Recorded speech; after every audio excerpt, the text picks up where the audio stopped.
ముళ్ళును ముళ్ళుతోనే తీయాలనే సూత్రాన్ని ఓ యువతి మరోలా పాటించింది. లవర్ను లవర్తోనే చంపాలని ప్లాన్ చేసింది. సినిమాకు తీసుకెళ్లి మాజీ లవర్తో ప్రస్తుత లవర్పై హత్యాయత్నానికి పాల్పడింది. 2 రోజుల క్రితం తిరుపతిలో జరిగిన ఈ ఘటన కేసును పోలీసులు ఛేదించారు. తిరుపతి భారతీ బస్టాండ్లో మాజీ ప్రియుడు కార్తిక్, ప్రియురాలు కావ్యను అరెస్ట్ చేశారు.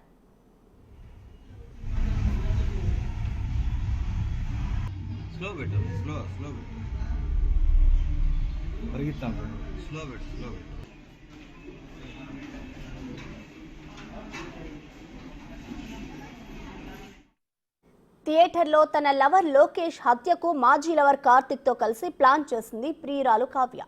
3 రోజుల క్రితం లోకేష్ తో కలిసి సినిమాకు వెళ్లిందామె. ఈ సమయంలో ముందస్తు ప్లాన్ ప్రకారం కావ్య వెనుక సీట్లో కూర్చున్న మాజీ లవర్ కార్తిక్ లోకేష్ పై కత్తితో దాడి చేశాడు. అనంతరం ఘటనా స్థలం నుంచి కావ్య, కార్తిక్లు పరారయ్యారు. పాత కక్షలు మనసులో పెట్టుకుని లోకేష్ హత్యకు ప్రియురాలు కావ్య ప్లాన్ చేస్తుందని విచారణలో తేలింది.